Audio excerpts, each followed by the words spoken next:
And I'll start at verse 1. Now Naaman was commander of the army of the king of Aram. He was a great man in the sight of his master and highly regarded, because through him the Lord had given victory to Aram. He was a valiant soldier, but he had leprosy. Now bands from Aram had gone out and had taken captive a young girl from Israel, and she served Naaman's wife. She said to her mistress, "If only my master would see the prophet who is in Samaria, he would cure him of leprosy." Naaman went to his master and told him what the girl from Israel had said. "By all means go," the king of Aram replied. "I will send a letter to the king of Israel." So Naaman left, taking with him 10 talents of silver, 6,000 shekels of gold, and 10 sets of clothing. The letter that he took to the king of Israel read, "With this letter I am sending my servant Naaman to you, so that you may cure him of his leprosy." As soon as the king of Israel read the letter, he tore his robes and said, "Am I God? Can I kill and bring back to life? Why does this fellow send someone to me to be cured of his leprosy? See how he's trying to pick a quarrel with me." When Elisha, the man of God, heard that the king of Israel had torn his robes, he sent him this message: "Why have you torn your robes? Make the man come to me, and he will know that there is a prophet in Israel." So Naaman went with his horses and chariots and stopped at the door of Elisha's house.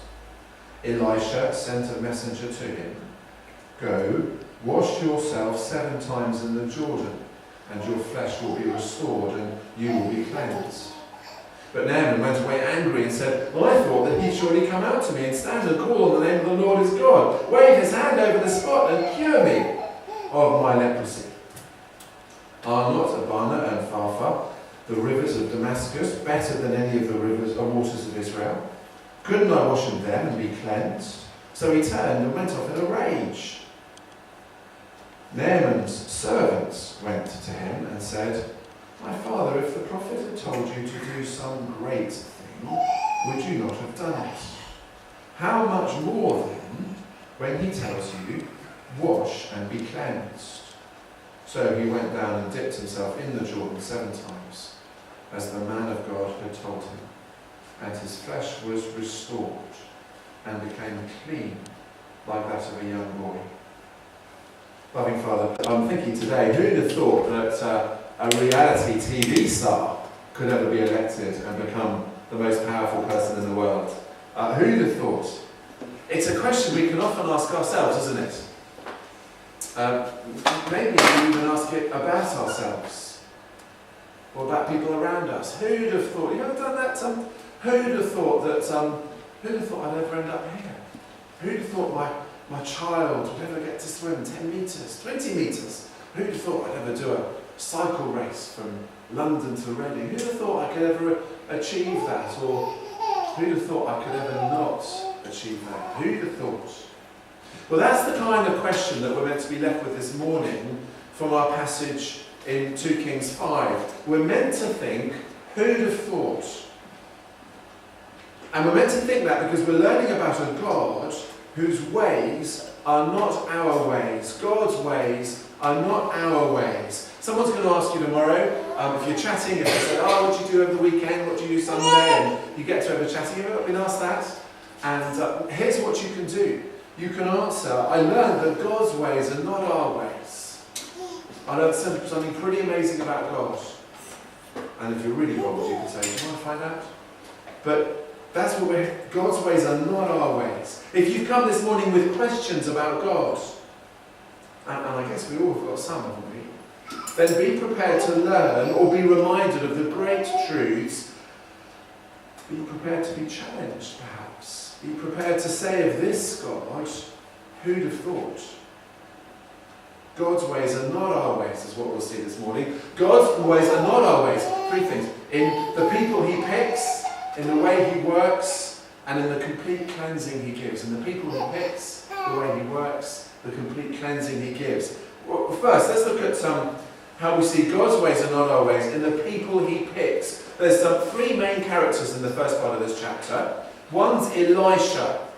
He's the prophet of God. He's God's spokesman on earth. so to speak. And we'll find out a little bit more about him in a while. But the leading role is the guy called Naaman. He's some guy. We're told he's the commander, the field marshal, the big general of the king of Aram, which was a neighbouring country to Israel, the northern kingdom, otherwise known here actually and in the New Testament as Samaria. So Aram was enemies of Israel, of Samaria. Naaman, though, was very successful. He was very good at his job. He'd won many victories, we're told, which is what armies are meant to do, isn't it? Like a football manager winning all the matches. So the king liked him, and he liked him a lot. But here's the thing. Naaman was only any good because the Lord made him good. There's capital letters in our Bible, verse 1. The Lord, that's Yahweh, the true and living God, the God of the Bible, the God of the people of Israel to the south. The Lord had given Naaman, up in the north, in a foreign country, victory. That's what it says. Naaman may have been a great man, a valiant soldier, but he owed everything to God, the one true God, and a foreign God at that. And this ought to surprise us. What was God doing? What was he doing giving victory to those who were the enemies of his people? Well, let's make this real. God is try and follow my logic. I'm trying to grasp what this might mean for us in the world today. God is the God of the world, okay? And we know him through Jesus. And people who follow Jesus are called Christians. And there are some countries which are more Christian than other countries. We know that. But there are some countries where it is illegal to become a Christian, and you will be punished with death if you become a Christian. Take Saudi Arabia, for instance. Now let me ask you this. Why does God give so much oil to Saudi Arabia? It's not a Christian country, is it? God knows that. He knew that when the fish died years ago and became oil over the years. He knew all of that. Yet in his wisdom, as he rules the world, he chose that vast riches should be placed in the lands of those who deny that he is the God of the world. And anyone who does could end up facing death.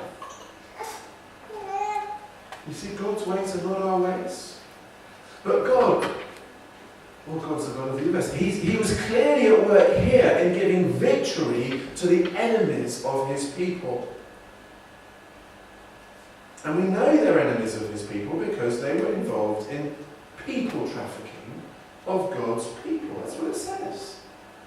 But that's who this wonderful but nameless girl is, who we meet in verse 2. She's been kidnapped from Israel and trafficked to Aram to become the servant girl of the wife of Naaman. She's a young girl, she's probably only a teenager. I doubt any of us. Have you seen the pictures of those children of refugees from whichever part of the world, Syria, the Middle East, Africa? We can't begin to imagine how horrible it would be to leave your home, your family, and seek life everywhere. And then imagine how even worse it would be to be snatched, to be kidnapped and traded as a slave, to be snatched from your mum and dad, to be robbed not only of your freedom and relationships, but of your future. How would you feel? How would you feel if someone burst in here and took your child, your partner, your husband, your wife, your mum, your dad? How would you feel towards those who did it? And then how would you feel towards the gangmasters who were behind it? And now imagine how this young girl has reason to feel before Naaman, the one who is in overall charge of those who kidnapped her. Imagine what reason she had to think of him. And yet, God's ways are not our ways. And this girl knew it. In the most wonderful of ways, she knew that the true and living God was gracious. That means wants blessings for your enemies. And powerful and able to do miracles even for the worst of offenders. And this little girl knew that. Which means she knew that God could help her master, the chief gangmaster. Because her master Naaman had a problem. He might have been the most successful field marshal in a generation, but he had leprosy. And no one and nothing could help him with that, except this little young slave girl knew someone who could. The God of Israel, who Naaman could meet through his prophet Elisha. So the nameless slave girl, graciously, lovingly, boldly, she tells her mistress, who tells her husband, who goes and asks permission of the king to go and get healed. You see, God's ways are not our ways. Who would have thought that God would use a nameless slave girl to bring about what happens next?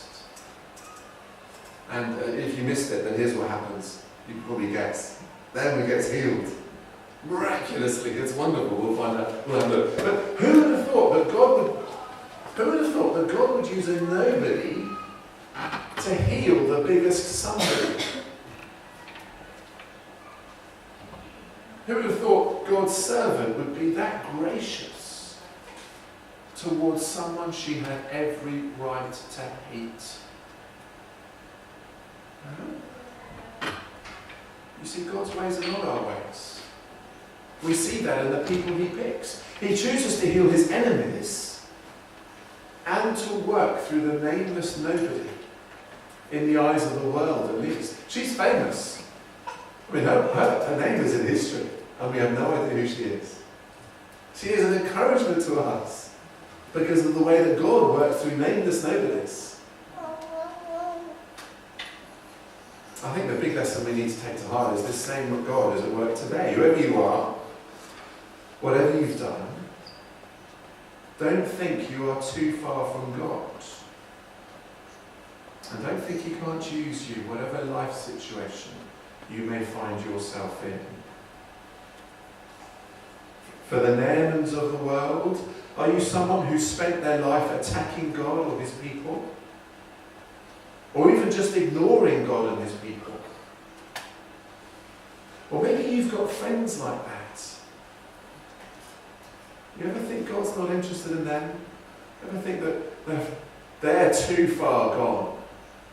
Like the gangmaster and worse. You ever think that? But you can't think that God is not interested in them if you read God's word here. And especially when you look at Jesus.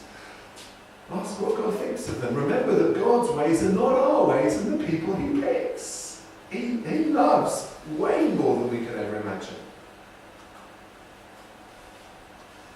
And if you think of yourself as a nameless nobody, that in the world's terms has been treated roughly and worse, but what does God think of you?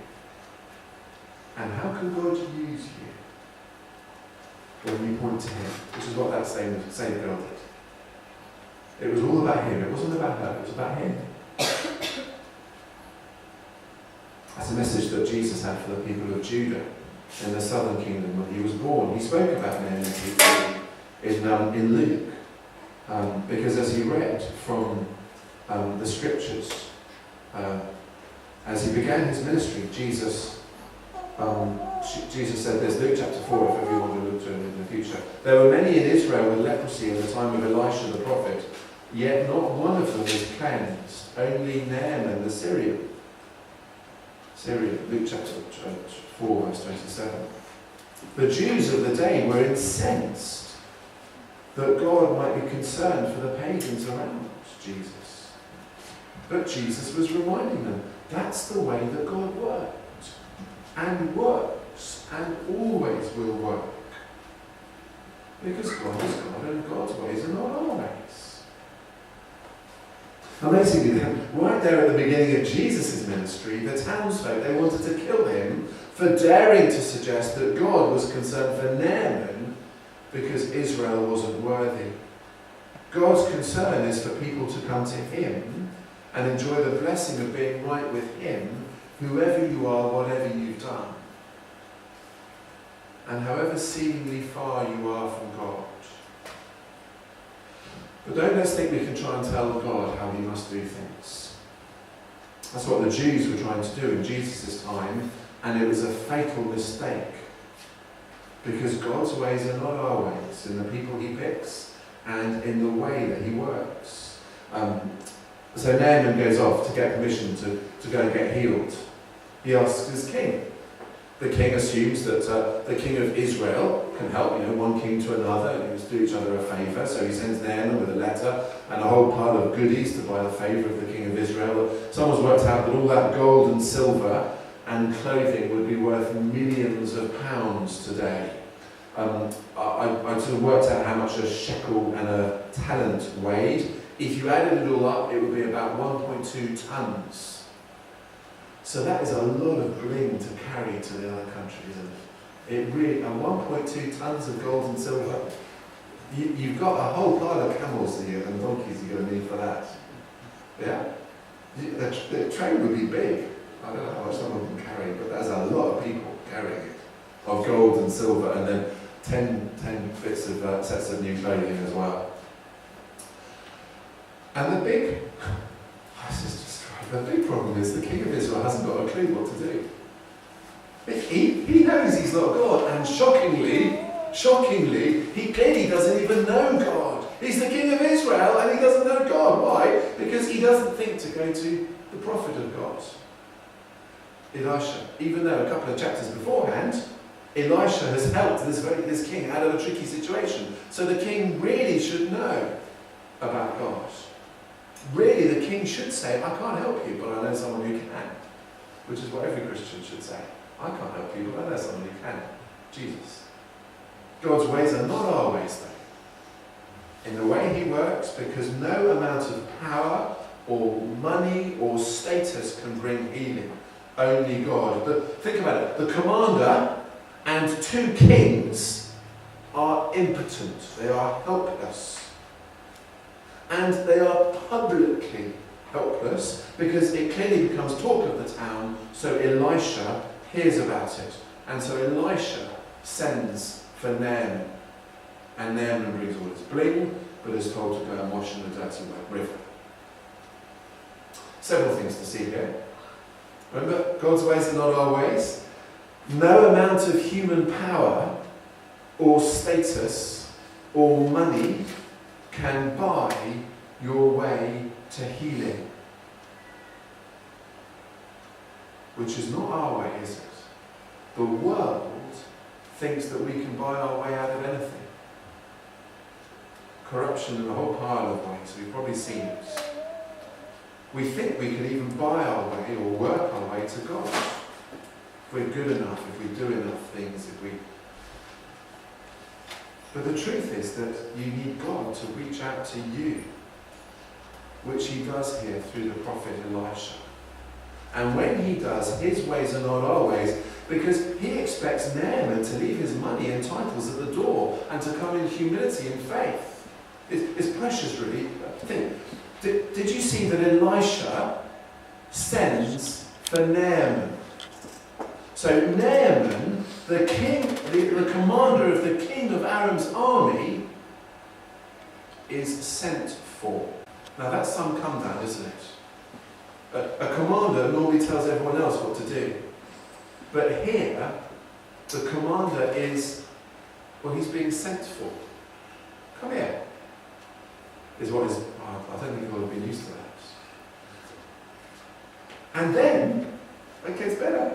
Elisha won't even go outside and meet Naaman. I mean, imagine that. The king of Aram sends a letter and millions of pounds and dozens of donkeys, but Elisha won't even go out to see Naaman and everything that he's brought. Huh? Naaman doesn't even have a chance to say, look at everything I brought to you. Elisha doesn't want to know. Elisha doesn't even want to know how bad the leprosy is. So that's a come down, isn't it? But then God's ways are not our ways. He expects us to come in humility, which means with nothing, and in faith. Because faith means trusting God, taking God at His word, doing what God says even if you don't understand it, doing what God says especially when you don't understand it. That's what all this incident about Naaman getting into a strop about, going into the Jordan is all about. Naaman wants something impressive to be said and to be done, but God's ways are not our ways, and Naaman needed to learn that. God will do something impressive, He will do something astounding, but God will do it His way, on His terms. That's what Naaman needed to learn. That's what we so need to learn. Isn't our trouble that so often we want God to do our things our way? And we'll put a label of God on them. But we really want our things our way. We want Him to work in our timing.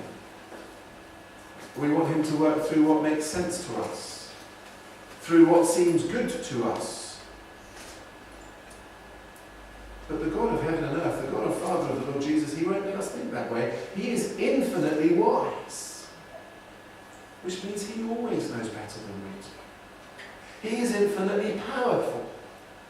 The religious word is omnipotent, which means He can do what He wants. He gets His way. And He will, in His wisdom. And He is infinitely loving, which means He always wants what is best for you, for me, when we come to Him in Jesus. Which is, by the way, best for Him. And best for us in Him. All things considered. Our problem is that we just can't consider all things. We don't know everything. God does.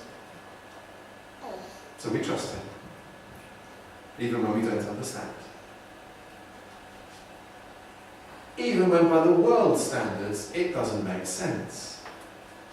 For Naaman, this meant giving up everything that he stood for. His power, his riches, his country, because the fresh clean waters of his homeland were not suitable to cleanse him from leprosy. That's a lovely little detail that we mustn't miss.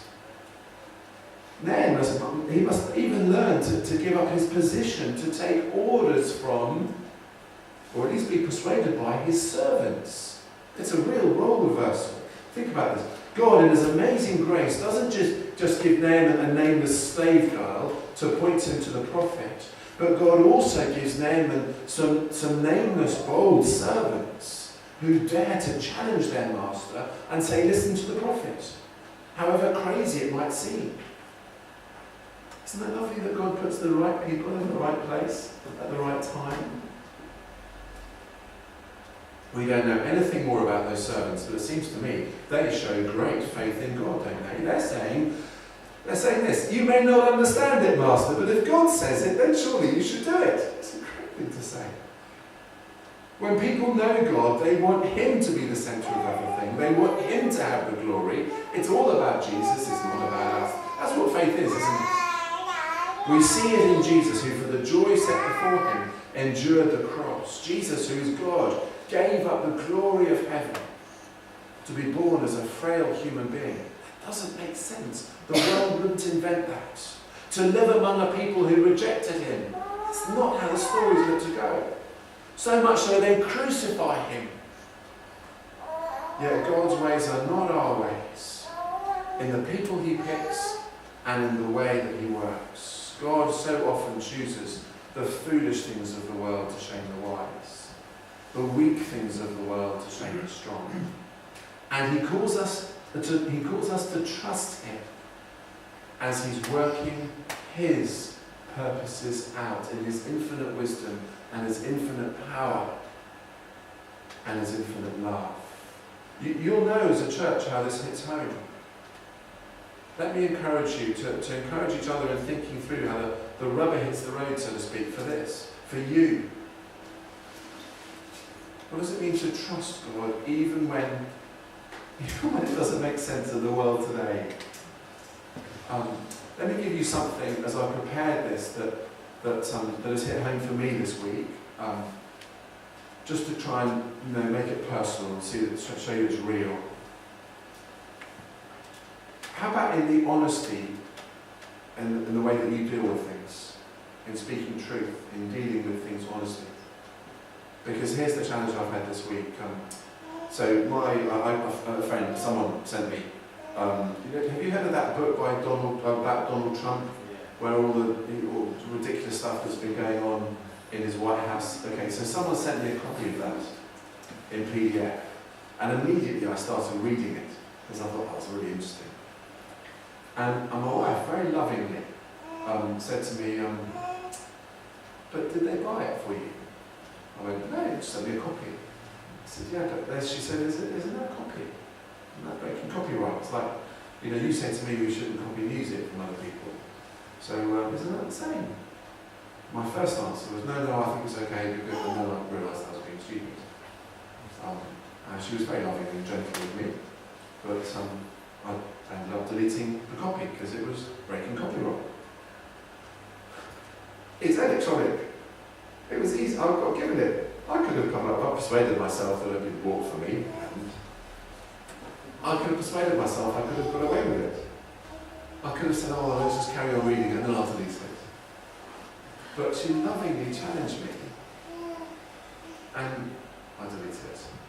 I don't know how to encourage you to trust God even when it doesn't make sense in the world.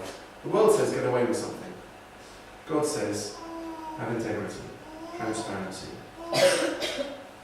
To me, that's a lovely way in which one Christian can encourage another Christian to be holy, which is to trust God even when the world says, "Who cares?" or "You can get away with it," or whatever. He's saying God's ways are not our ways, in the people He picks and the way He works, and then finally in the complete cleansing that He gives. Let's remember now Naaman. He was now a nobody. God had made him great through the ministry of this nameless slave girl and some nameless servants with no help from his king or position or power or wealth. He was now left with some simple instructions. Go and wash 7 times in the Jordan and you will be cleansed. He had to become a nobody to become a somebody. Naaman followed the words of that great hymn writer. His name is this, Augustus Toplady. Isn't that a great name? It's a great name. And it's a great hymn. He writes this: "Nothing in my hand I bring, simply to the cross I cling. Naked come to thee for dress, helpless look to thee for grace. Foul I to the fountain fly, wash me, Saviour, or I die." So Naaman did that, not clinging to the cross because Jesus hadn't come at that time, but he did the same thing, which is to cling to the promises of God through his prophets. That's what unites you and me with Naaman. We cling to the promises of God through the prophet who we know as Jesus. It's exactly what we've got today, and you know what happens. Naaman was healed, he was cleansed. He not just healed and cleansed though, his skin is restored, he becomes clean. Verse 14 says, he went down, dipped himself in the Jordan 7 times, as the man of God had told him, obeys God's word, and his flesh was restored. And it doesn't just say restored, it doesn't say he was healed. It said restored and became clean like that of a young boy. Isn't that amazing? The modern cosmetics industry would seriously want a piece of that, wouldn't they? Imagine finding something that not only heals you from leprosy, NHS, tick, but reverses the aging process and makes your skin like that of a teenager. Tick, tick, tick. And there's something actually really emotional here. I'm not just talking about Naaman not having leprosy. I mean, that was a horrible disease. affects the skin, a whole pile of different ways. That is brilliant. He now no longer is an outcast. He can mix with everyone, he can eat with everyone. His life is radically changed. That in itself is wonderful. But there's more. There is really more. We're not meant to miss it. That description of Naaman's skin, like a young boy, is exactly the same way that our nameless slave girl was described. She was a young girl. Naaman becomes a young boy. Do you see what's happening? We're meant to see the parallel. There is a parallel there. Naaman is now like that slave girl. He's a boy, she's a girl. It's the same words. Next week we'll see that Naaman's faith and what that means. But here we see that God has not only healed Naaman, but he's made him like one of his children. Like the slave girl whom God used to save him. It's what we see in Christ. There's no Jew or Gentile, slave or free. Naaman and the nameless slave girl are now united. They are now on equal terms. That's why the church is so special, because whoever we are part of the same family now, equal with each other before God. We leave our human titles and wealth and positions and histories behind us when we come to Christ, and we become one body. Which just makes me think how this should affect the way we treat each other. Since this is the way that God has made us, when we've been cleansed and restored in Christ, how should that make us consider one another? So what place is there for pride or position or power in the church? You see, there's no such thing as a second-class Christian. Within a church, or between churches. Sometimes I think that we can think that way, can't we? Within our church, we love each other equally, we know there's no particular positions. But then we look at others, and well, let me just say, no church should look down on another church and think that they are worse. And no church should look up at other churches and think they are better. How can you? When we are equal in Christ. Naaman's skin became like that of a young boy, just as the young nameless slave girl was. And there are only a couple of words, but words are important to the Bible. And the whole context, the whole episode, everything that's working is pointing to us to see that. The wonder of the healing. The leaving everything behind. The perfect new start. The equality of the people of God. God's ways are not our ways, are they? And the people he picks, like you and me, and those outside that we don't even think he might even think about, but now we think he will, and he does. It's great to hear you praying for that. In the way that he works, because the world says be great and wonderful and amazing and buy everything and put on a great show, and we know that God doesn't work that way. And in the complete cleansing that he brings with all the unity and the fellowship and the oneness that comes with it.